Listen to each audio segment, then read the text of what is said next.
The morning sun cast long shadows across the dusty Afghan terrain as Staff Sergeant Maria Santos adjusted her tactical vest one final time.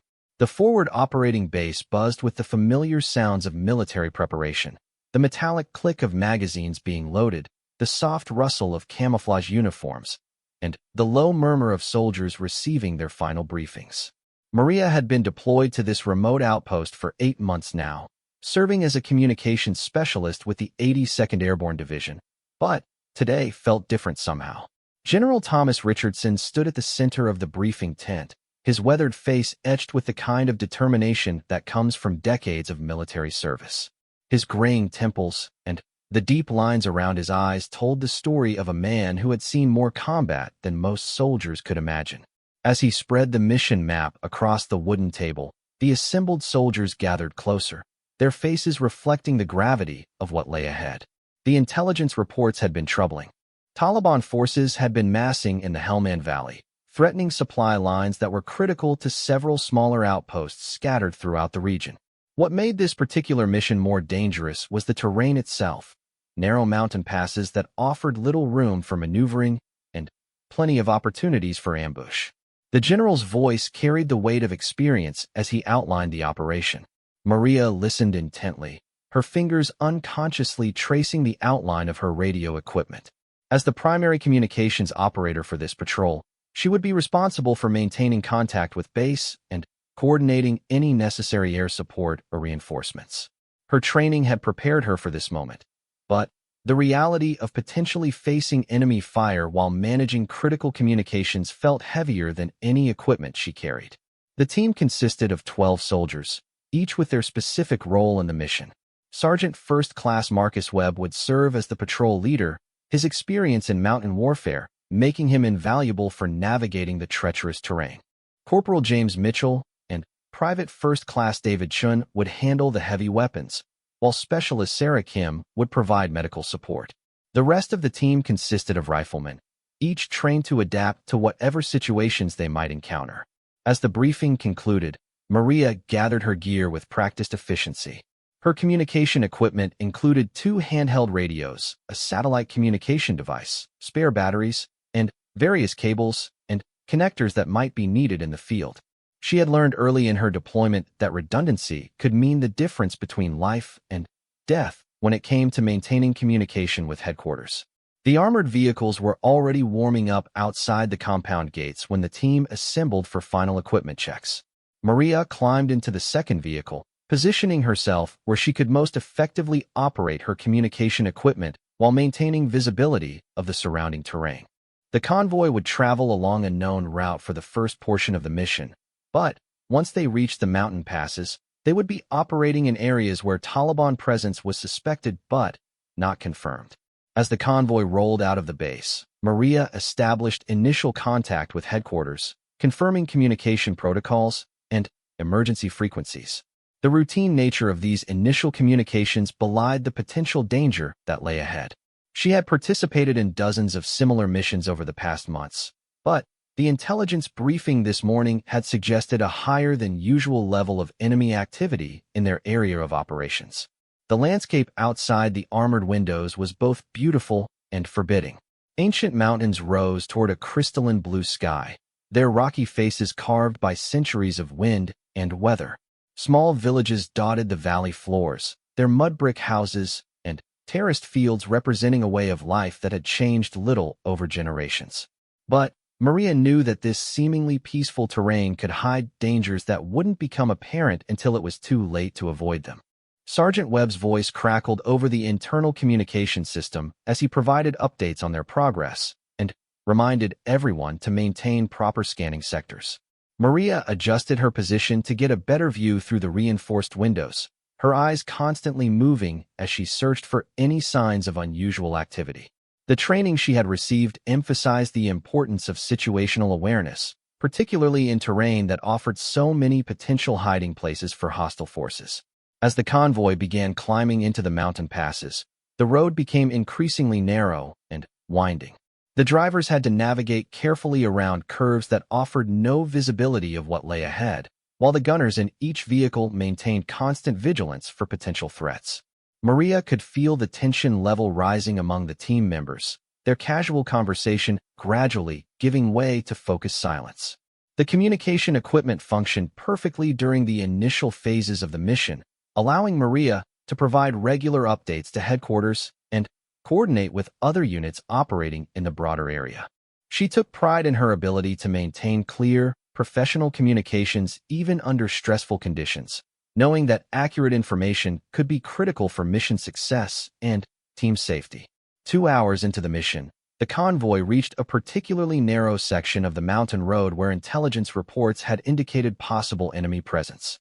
Sergeant Webb ordered a temporary halt to allow the team to dismount and conduct a more thorough reconnaissance of the area ahead.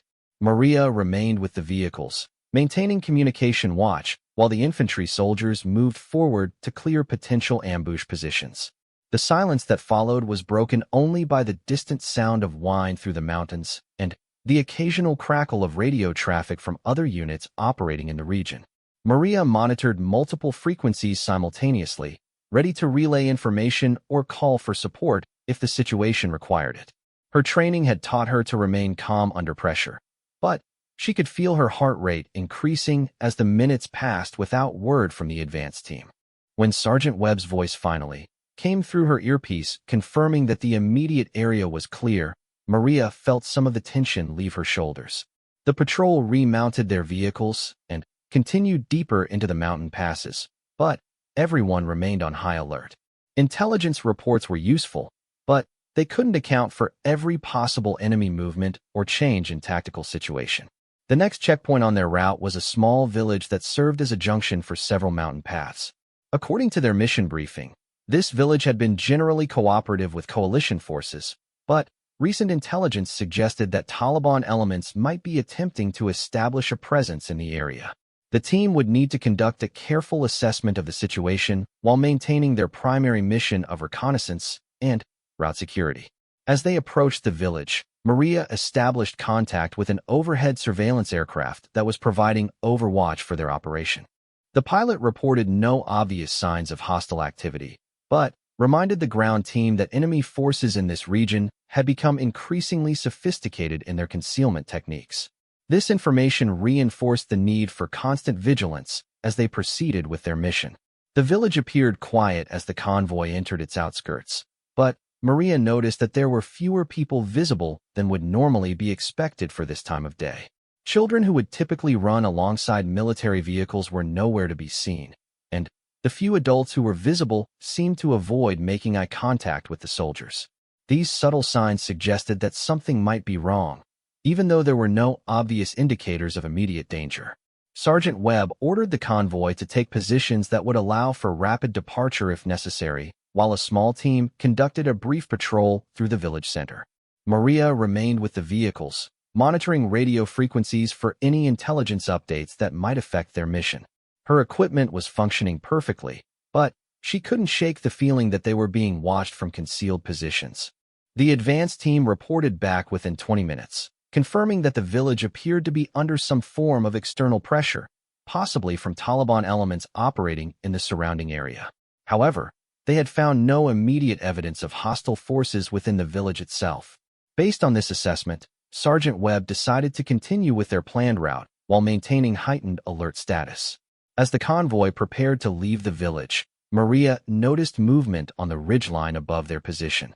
Through her binoculars, she could make out several figures moving among the rocks, but they were too distant to identify clearly. She immediately reported this observation to Sergeant Webb and requested guidance on whether to report the sighting to headquarters. The decision was made to continue with the mission while monitoring the suspected observation post. Maria sent a coded report to headquarters describing the potential surveillance, but avoided using language that might escalate the situation unnecessarily. Her training had emphasized the importance of accurate reporting without creating panic or prompting premature military responses. As they climbed higher into the mountains, the road became increasingly challenging. Steep drop-offs on one side and rocky walls on the other left little room for maneuvering, while the narrow width of the path meant that the convoy had to proceed in single file. Maria found herself constantly switching between radio frequencies, coordinating with the lead vehicle, monitoring headquarters communications, and maintaining contact with aerial support. The tension that had been building throughout the morning reached a new level when the lead vehicle reported possible roadway obstacles ahead. A careful reconnaissance revealed that several large rocks had been placed across the narrow mountain road, forcing the convoy to halt while engineers assessed whether the obstruction could be safely cleared. Maria immediately reported the situation to headquarters while requesting guidance on how to proceed. The rocks appeared to have been placed deliberately rather than falling naturally from the surrounding cliffs. This suggested either that local residents had been coerced into blocking the road or that hostile forces were attempting to channel the convoy into a predetermined position. Either possibility represented a significant increase in threat level, requiring careful consideration of response options. While the engineers worked to clear the roadway, Maria maintained constant communication with headquarters and aerial support assets. The surveillance aircraft reported increasing activity on the surrounding ridgelines, though they were unable to definitively identify whether the observed personnel were hostile or simply local residents reacting to the military presence. This ambiguity made tactical decision-making more complex, as any aggressive response could potentially harm innocent civilians. The road-clearing operation took nearly an hour to complete, during which time Maria observed a gradual increase in radio traffic from other units operating in the broader area. Several patrols reported similar incidents of apparent surveillance and possible roadway interference, suggesting that their mission might be part of a larger pattern of enemy activity. This information was immediately relayed to headquarters for analysis and possible correlation with other intelligence sources. As the convoy finally resumed movement through the cleared section of road, Maria couldn't shake the feeling that they were moving deeper into a carefully orchestrated situation. The combination of village nervousness, ridgeline surveillance, and road obstacles suggested a level of coordination that went beyond random harassment of coalition forces.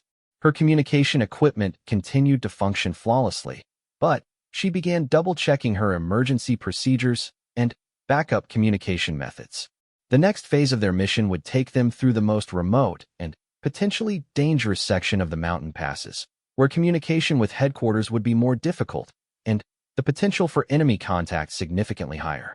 Maria adjusted her equipment configuration to optimize performance in the challenging terrain while maintaining her ability to call for immediate support if the situation deteriorated rapidly.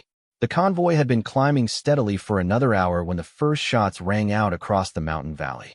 The distinctive crack of AK-47 rounds echoed off the rocky walls as Maria instinctively ducked lower in her seat, while simultaneously reaching for her radio handset. The training that had been drilled into her countless times took over as she began transmitting their location and situation to headquarters, even as bullets began striking the armored vehicles around her. Sergeant Webb's voice cut through the chaos over the internal communication system, his years of combat experience evident in the calm precision of his orders.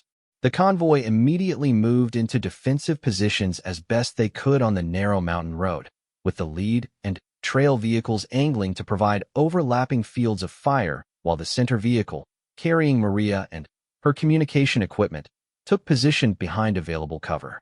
The attack had been carefully planned and expertly executed. Enemy fighters had positioned themselves on multiple levels of the surrounding ridgelines, creating interlocking fields of fire that covered the entire length of the narrow road section where the convoy had been forced to halt. The terrain that had seemed merely challenging during their approach now became a tactical nightmare, offering limited options for movement while providing excellent concealment for the attacking forces. Maria worked frantically to establish communication with multiple support assets simultaneously. Her primary radio crackled with status reports from team members as they returned fire and assessed their tactical situation, while her satellite communication device connected her with headquarters personnel who were already coordinating potential reinforcement and air support options. The familiar weight of the M24 sniper rifle secured beside her seat seemed to grow heavier as the intensity of the firefight increased. The enemy fire was both accurate and sustained, suggesting a level of training and preparation that exceeded typical Taliban harassment operations. Rounds struck the armored vehicles with metallic impacts that reverberated through the passenger compartments, while others ricocheted off the surrounding rocks with sharp whining sounds that added to the chaos of the engagement. Maria could hear Corporal Mitchell returning fire with the mounted heavy weapon system, the distinctive sound of the .50 caliber machine gun providing some measure of reassurance. Through her headset, Maria could hear General Richardson's voice as he monitored the developing situation from the operations center back at headquarters. His questions were direct and focused, seeking the specific information needed to coordinate an effective response. She provided detailed reports on their exact location, the estimated number and positions of enemy fighters, and the immediate tactical needs of the surrounded patrol. The first indication that this was more than a routine ambush came when enemy forces began using coordinated fire and movement tactics that demonstrated sophisticated military training. Instead of simply firing from fixed positions, the attackers were systematically attempting to flank the convoy while maintaining suppressive fire from their original positions. Maria relayed this critical intelligence to headquarters while simultaneously coordinating with the aerial surveillance platform to track enemy movement. Specialist Kim's voice came over the radio requesting immediate medical evacuation support for Private Chun, who had been wounded when a round penetrated the armored glass of his vehicle's observation port. Maria immediately transmitted the medical emergency request to headquarters while providing precise coordinates for potential helicopter landing zones in the area. The narrow mountain terrain severely limited options for medical evacuation, making rapid coordination of air support critical. As the firefight continued, Maria found herself constantly switching between multiple radio frequencies to coordinate different aspects of the response. Her communication with headquarters focused on situation reports and resource requests, while her coordination with aerial support involved directing observation and targeting information. Additionally, she maintained contact with other ground units in the area who might be able to provide flanking support or serve as quick reaction forces. The enemy tactics became increasingly sophisticated as the engagement progressed. Rather than maintaining static firing positions, the attackers began using what appeared to be rehearsed movement patterns designed to exploit weaknesses in the convoy's defensive positioning.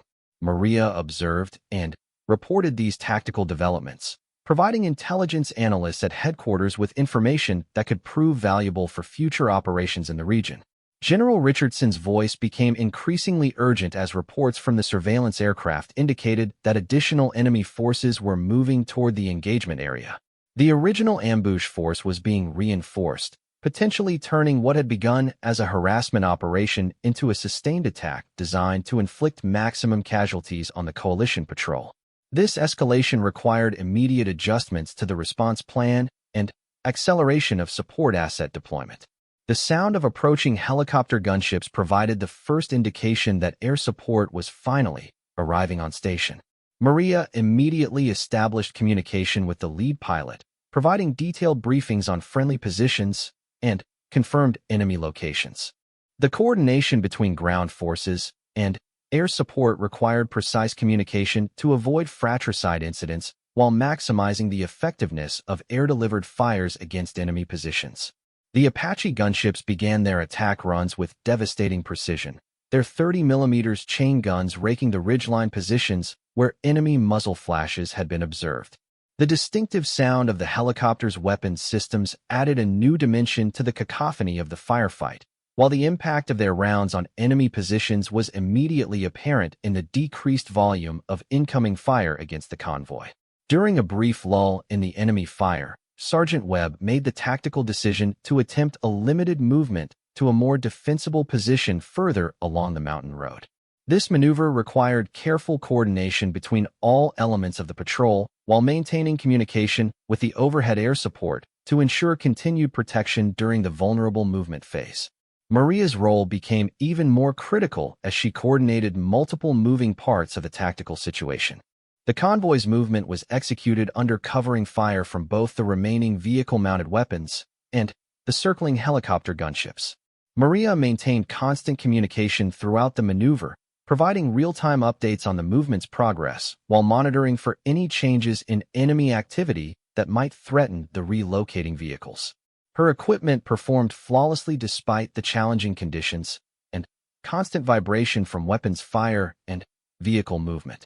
As they reached their new position, Maria was able to establish clearer communication with headquarters and provide a comprehensive update on the tactical situation. The enemy force had been significantly degraded by the helicopter attacks, but intelligence reports suggested that additional hostile elements were still moving toward their location. This information prompted headquarters to authorize deployment of additional air support assets and acceleration of ground-based quick reaction force deployment. The respite provided by their improved position allowed Maria to conduct more detailed communication checks with team members and assess the overall status of their equipment and personnel. Private Chen's wound, while serious, was not immediately life-threatening, but he would require medical evacuation as soon as tactical conditions permitted. The vehicles had sustained significant battle damage but remained operationally capable for continued movement if necessary. General Richardson's voice over the radio carried a note of concern as he received reports from multiple sources indicating that the engagement was part of a larger coordinated attack against coalition forces throughout the region. Several other patrols were reporting similar contacts, suggesting that enemy forces had planned a significant escalation in their operations. This strategic context made Maria's patrol situation more complex and potentially more dangerous. The arrival of a second flight of attack helicopters provided additional firepower for suppressing remaining enemy positions, but it also indicated the seriousness with which headquarters was treating their tactical situation. Maria coordinated with the new air support assets while maintaining her primary communication responsibilities with the ground elements of her team. The complexity of managing multiple radio frequencies while under enemy fire tested every aspect of her training and experience. As the enemy fire gradually decreased under the sustained pressure from air support, Maria began coordinating for the medical evacuation of Private Chun. The helicopter landing zone would need to be secured and clearly marked, while enemy threats in the area would need to be completely suppressed to ensure the safety of the medical evacuation aircraft. These coordination requirements demanded precise timing and flawless communication between multiple military units. The medical evacuation helicopter arrived with an escort of armed aircraft, creating an impressive display of military aviation coordination in the confined mountain valley. Maria guided the medical aircraft to the prepared landing zone while maintaining communication with all security elements responsible for protecting the evacuation operation. The successful extraction of the wounded soldier represented a significant tactical achievement under extremely challenging conditions. With the immediate medical emergency resolved, Maria turned her attention to coordinating the patrol's extraction from their exposed position. The original mission objectives would need to be modified based on the intensity of enemy contact and the probability that additional hostile forces were operating in the area. General Richardson's guidance emphasized the importance of gathering as much intelligence as possible about enemy capabilities and intentions while avoiding unnecessary risks to personnel. The decision was made to continue with a modified version of their original reconnaissance mission, using their current position as a base for limited patrols designed to gather intelligence about enemy activity in the surrounding area. Maria's communication equipment would be critical for coordinating these operations while maintaining contact with headquarters and available air support assets.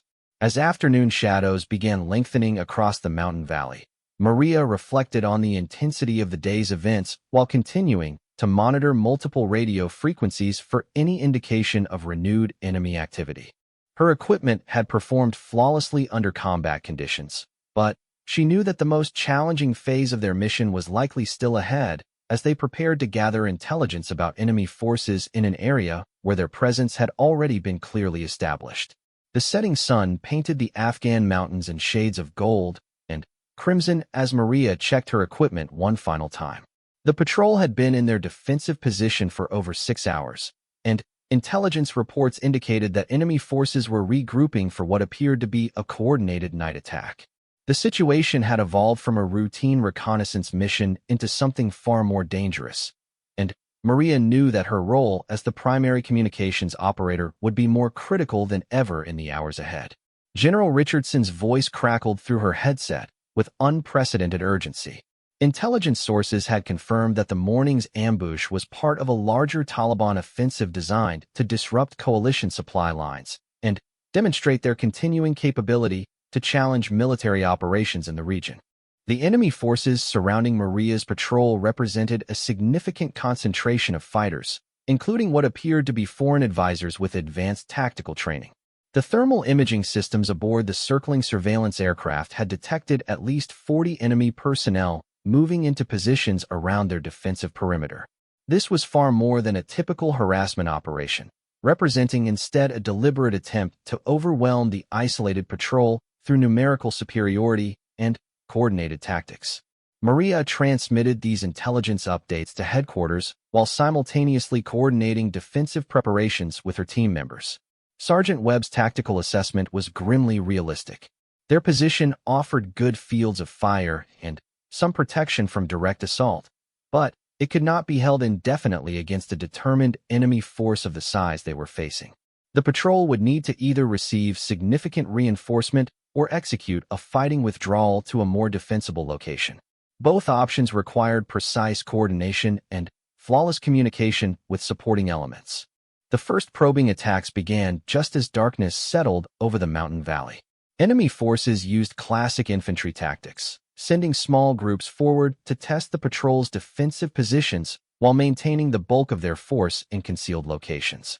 Maria coordinated the response with available air support while providing detailed situation reports to headquarters personnel who were working frantically to organize additional resources for the embattled patrol. The distinctive sound of rocket-propelled grenades added a new dimension to the engagement as enemy forces escalated their attacks. The explosions created brilliant flashes of light against the darkening sky while sending fragments of rock and metal whistling through the air around the defensive positions. Maria felt the concussion from a near miss that struck just meters from her communication post, but continued transmitting critical information without interruption. It was during the third wave of enemy attacks that the situation reached its most critical point. Corporal Mitchell had been wounded by shrapnel from an RPG strike, leaving the patrol's heavy weapons system temporarily unmanned. The enemy forces immediately recognized this vulnerability and began concentrating their attacks against that sector of the defensive perimeter. Maria could see muzzle flashes moving closer as hostile fighters attempted to exploit the temporary weakness in their defenses. General Richardson's voice cut through the radio static with a question that would become legendary among the soldiers who survived that night. "Who armed her?" he demanded, his frustration evident as he struggled to understand how a communications specialist had ended up in a position where she might need to engage enemy forces directly. The question reflected the confusion at headquarters about exactly what was happening on the ground and who was available to respond to the deteriorating tactical situation. Maria's response was characteristic of her practical approach to military service. Rather than waste time explaining the tactical situation in detail, she simply reached for the M24 sniper rifle that had been secured beside her communication equipment. The familiar weight of the weapon felt reassuring as she performed the mechanical actions she had practiced countless times during training. The metallic sound of the bolts sliding forward as she chambered a round seemed to cut through the chaos around her. The M24 sniper weapon system represented the pinnacle of military precision shooting technology. Its bolt-action design provided exceptional accuracy at extended ranges, while the telescopic sight allowed for precise target identification and engagement even under challenging lighting conditions. Maria had qualified as an expert marksman with the system during her training, but this would be her first opportunity to employ those skills under actual combat conditions. Her first target appeared as a muzzle flash moving among the rocks approximately 300 meters from their defensive position. The enemy fighter was part of a flanking element that was attempting to position themselves for an assault on the patrol's weakened defensive sector. Maria's training took over as she controlled her breathing, aligned the crosshairs, and applied steady pressure to the trigger. The rifle's report was sharp and definitive in the mountain air. The effectiveness of her shot was immediately apparent as the muzzle flash ceased, and she observed secondary movement suggesting that other enemy fighters were reacting to the loss of their team member. Maria worked the bolts smoothly and began scanning for additional targets while maintaining her primary communication responsibilities. The dual role of communications operator and precision marksman required exceptional multitasking abilities under extreme stress. General Richardson's voice returned to the radio frequency with a tone that reflected both surprise and grudging respect. Intelligence reports from the surveillance aircraft had confirmed the effectiveness of Maria's engagement, noting that the enemy flanking movement had been disrupted and that hostile fighters appeared to be reassessing their tactical approach. The psychological impact of accurate sniper fire often exceeded its immediate tactical effects, creating uncertainty among enemy forces about their vulnerability to observation and engagement. The enemy response to Maria's precision fire was both swift and coordinated. Instead of continuing their attempted flanking maneuver, hostile forces began using indirect fire weapons to suppress the suspected sniper position. Mortar rounds began impacting around the patrol's defensive perimeter with increasing accuracy, forcing all team members to take cover while maintaining their ability to respond to direct assault attempts. Maria's communication equipment remained operational despite the increasing intensity of the indirect fire attacks. Her reports to headquarters became increasingly detailed as she observed and analyzed enemy tactics while simultaneously engaging high-priority targets with her sniper rifle.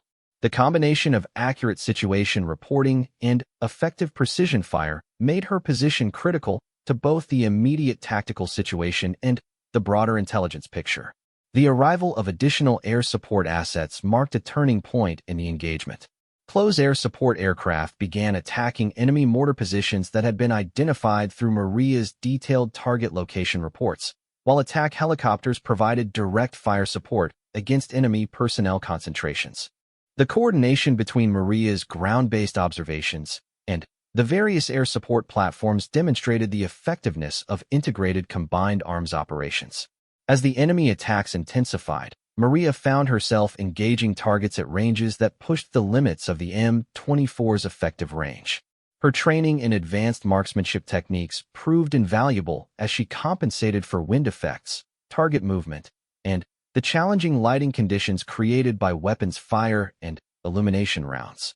Each successful engagement disrupted enemy tactical plans while providing valuable intelligence about hostile force capabilities and intentions.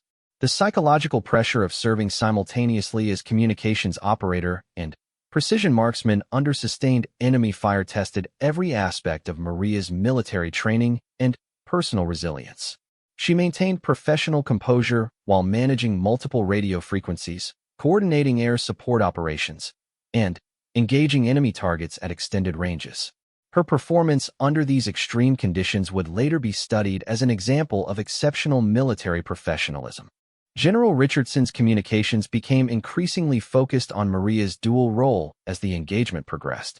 Her unique position as both the primary communications link with headquarters and an effective precision shooter made her reports especially valuable for understanding the tactical situation and coordinating the overall response. The intelligence she provided helped shape the deployment of additional resources and the tactical approach used by supporting air assets. The enemy's final major assault attempt came just before dawn, as hostile forces sought to exploit the limited visibility conditions created by pre-dawn darkness. Maria's night vision capabilities, enhanced by the advanced optics on her sniper rifle, allowed her to identify and engage enemy personnel who believed they were concealed by darkness. Her accurate fire disrupted the coordination of the assault while providing critical early warning to other members of her patrol. The effectiveness of Maria's precision shooting became a key factor in the patrol's successful defense of their position throughout the night-long engagement. Her ability to identify and neutralize high-priority targets at extended ranges prevented enemy forces from achieving the tactical positioning necessary for a successful assault. Additionally, her detailed communications with headquarters enabled the coordination of supporting fires that ultimately forced the enemy to withdraw from the area.